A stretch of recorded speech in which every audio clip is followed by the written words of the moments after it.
Hello friends, एक बार फिर आपको बहुत बहुत स्वागत है। आपको पता ही होगा दोस्तों, यूपी स्कॉलरशिप के लिए जो ऑनलाइन आवेदन है वो स्टार्ट हो चुके हैं। और आज की इस वीडियो में मैं यूपी स्कॉलरशिप का जो फॉर्म है वो आपको फिल करके बताने वाला हूँ कि किस तरह से आप अपने फॉर्म को रिन्यूअल कैटेगरी में फिल कर सकते हैं। यानी कि अगर आपने प्रीवियस ईयर में स्कॉलरशिप के लिए आवेदन किया था और आपका जो कोर्स है वो चेंज नहीं हुआ है, तो आपको अपना जो फॉर्म है उसे रिन्यूअल करना पड़ता है। इसके लिए सबसे पहले आपको यूपी स्कॉलरशिप की इस वेबसाइट पर विजिट करना है। इस वेबसाइट की जो लिंक है इस वीडियो के डिस्क्रिप्शन बॉक्स में उपलब्ध करा दी गई है। यहाँ पर आने के बाद आपके सामने एक ऑप्शन है स्टूडेंट्स का, इस पर आपको क्लिक करना है। इसमें आपको 3 ऑप्शन मिलेंगे, जिसमें आपको रिन्यूअल, अगर फॉर्म आप फिल कर रहे हैं तो रिन्यूअल वाले ऑप्शन पर अभी हम यहाँ पर क्लिक करके आपको दिखाएंगे। अगर आप फ्रेश फॉर्म फिल करना चाहते हैं तो सबसे पहले यहाँ से आपको रजिस्ट्रेशन करना है, उसके बाद ये फ्रेश लॉगिन पर आपको क्लिक करना है।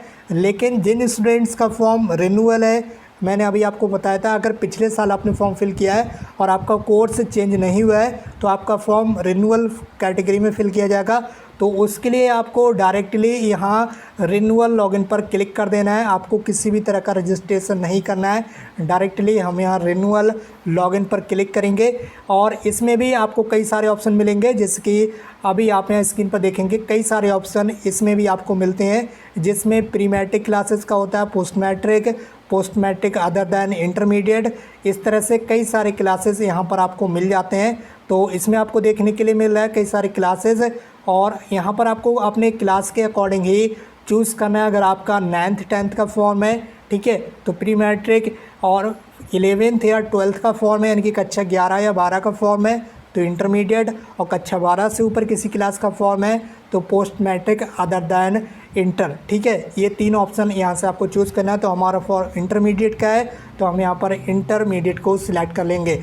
उसके बाद यहाँ पर आप देख सकते होंगे 2022-23 के लिए ये लॉगिन पेज आ चुका है। काफ़ी बड़ी संख्या में स्टूडेंट्स ऐसे होंगे जिनको अपना पुराना रजिस्ट्रेशन नंबर या पासवर्ड नहीं पता होगा। तो रजिस्ट्रेशन नंबर तो दोस्तों आपको अपने कॉलेज से ही लेना पड़ेगा, या आपके पास पुराना फॉर्म की प्रिंट आउट या फ़ोटो खिंचा हुआ कहीं पर रखा हुआ है तो उसमें आप देख लीजिए। बाकी आप अपने कॉलेज से रजिस्ट्रेशन नंबर ले लीजिए।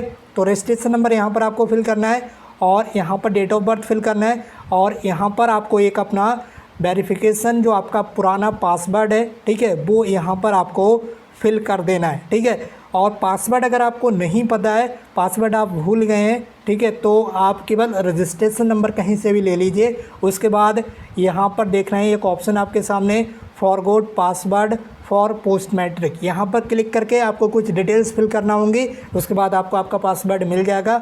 उसके बाद यहाँ पर उस पासवर्ड को आप फिल कर देंगे, और ये जो कैप्चा कोड है इस कैप्चा कोड को आप यहाँ फिल करेंगे। उसके बाद सबमिट पर क्लिक कर दें। इसके बाद दोस्तों आपके फॉर्म का जो डैशबोर्ड है वो आपके सामने लॉगिन होकर कुछ इस तरह से आ जाएगा। अगर आप अपने फॉर्म को मोबाइल में एक्सेस कर रहे हैं, यानी कि फॉर्म को मोबाइल में ओपन कर रहे हैं, तो कुछ इस तरह से ये डैशबोर्ड आएगा। और यहाँ पर 3 लाइन्स पर आपको क्लिक करना होगा, ठीक है, ये जो 3 लाइन्स हैं इन पर क्लिक करना होगा। इसके बाद ये सारे ऑप्शंस आ जाएंगे। तो अगर आप इस फॉर्म को लैपटॉप, पीसी या डेस्कटॉप पर चला रहे हैं तो ये सारे ऑप्शंस जो हैं ये डायरेक्टली यहाँ पर शो होंगे, आपको कहीं पर भी लाइन पर क्लिक नहीं करना है। इसके बाद नवीनीकरण आवेदन पत्र को संशोधित करें, इस पर आपको क्लिक कर देना है। इसके बाद आपके सामने कुछ इस तरह से आपका जो फॉर्म है वो ओपन होकर आ जाएगा। और दोस्तों फाइनली हमारा जो फॉर्म है वो यहाँ पर ओपन होकर आ चुका है। आपका फॉर्म भी इसी तरह से ओपन होकर आ जाएगा। अगर कोई एरर आता है तो आप दोबारा से लॉगिन कर लीजिए, जैसे कि अभी हमारे इस फॉर्म में एरर आया था तो हमने दोबारा से लॉगिन कर लिया है। उसके बाद यहाँ पर आप देख सकते होंगे हाई स्कूल का प्राप्तांक पूछा जा रहा है, तो आप यहाँ पर हाई स्कूल का प्राप्तांक यानी कि हाई स्कूल में कितने अंक आपको मिले हैं वो यहाँ पर लिखना है। अगर यहाँ पर 12वीं कक्षा यानी कि इंटरमीडिएट का प्राप्तांक पूछा जा रहा है तो आप 12वीं कक्षा का लिखेंगे।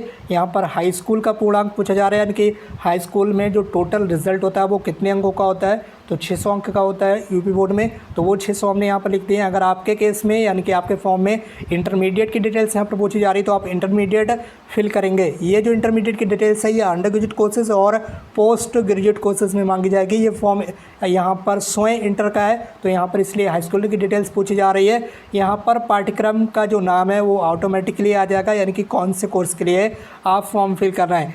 वर्तमान यानी कि इस शैक्षणिक सत्र में आपने जिस डेट में एडमिशन लिया है उस डेट को यहाँ पर लिख देंगे। अभी आपने जिस डेट में कॉलेज में एडमिशन लिया है उस डेट को यहाँ पर लिखेंगे। बोर्ड का आपका जो रजिस्ट्रेशन नंबर होता है वो आप यहाँ पर लिखेंगे। इस रजिस्ट्रेशन नंबर को आप अपने कॉलेज से पूछने के बाद ही लिखें, अन्यथा इसकी वजह से आपका फॉर्म सस्पेक्ट हो जाता है अगर ये नंबर गलत हो जाता है तब।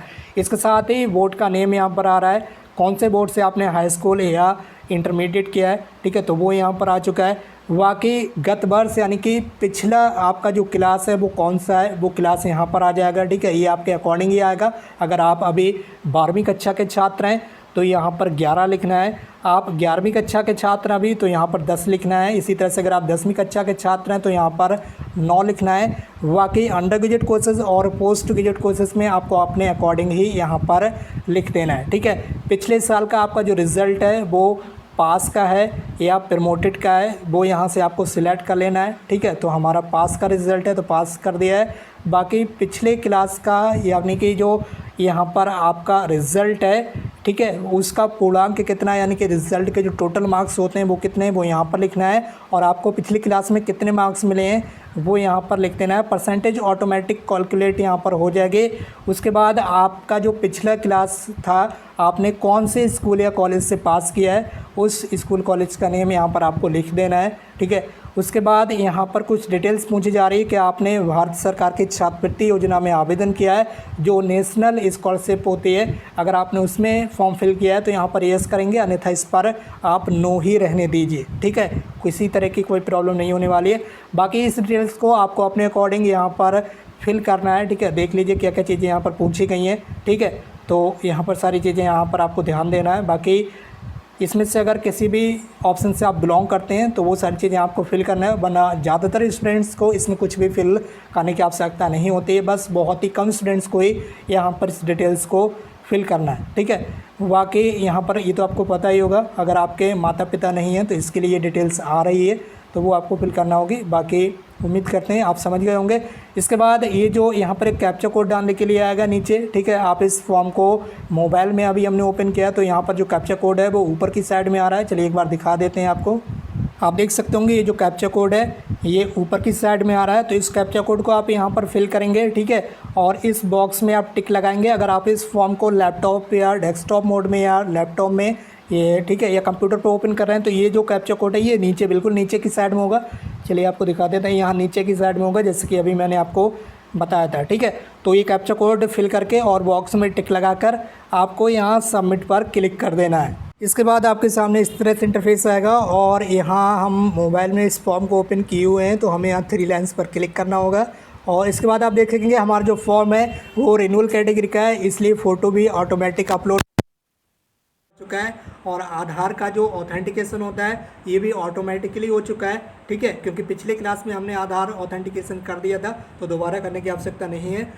यहाँ पर जो स्टूडेंट्स का फेस फॉर्म होगा उनको अपना फ़ोटो अपलोड करना होगा, आधार ऑथेंटिकेशन करना होगा। आधार ऑथेंटिकेशन के लिए आपके आधार कार्ड में मोबाइल नंबर रजिस्टर होना कंपलसरी है और उस मोबाइल नंबर पर एक OTP आएगा, उस OTP को आप यहाँ पर फिल करेंगे तब यहाँ पर आपका जो आधार ऑथेंटिकेशन है वो सक्सेसफुली हो जाएगा। उसके बाद यहाँ पर आपको क्लिक करना है जांच हेतु आवेदन प्रिंट करें, ठीक है।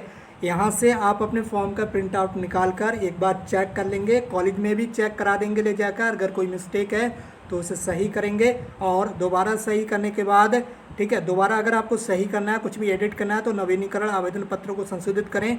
इसी ऑप्शन पर क्लिक करने के बाद दोबारा से कैप्चा कोड डालकर सबमिट कर देंगे, ठीक है, आपका फॉर्म सही हो जाएगा। उसके बाद यहाँ पर एक ऑप्शन है जांच के उपरांत आवेदन पत्र सबमिट करें, ठीक है। तो जब आपका फॉर्म पूरा सही हो जाता है तो उसके बाद यहाँ से आपको अपना जो फॉर्म है वो सबमिट कर देना है, ठीक है। यहाँ से आपको अपना जो फॉर्म है वो सबमिट कर देना है और सबमिट करने के 3 दिन के बाद, ठीक है, सबमिट करने के 3 दिन के बाद आपको अपने फॉर्म का जो फाइनल प्रिंट आउट है वो यहाँ से निकाल लेना है, ठीक है। नीचे की साइड में यहाँ पर एक ऑप्शन आपको मिल जाएगा, ये जो लास्ट में आप ऑप्शन देख पा रहे हैं शिक्षण संस्था में जमा करने हेतु आवेदन प्रिंट करें, यानी कि संस्था हेतु आवेदन प्रिंट करें।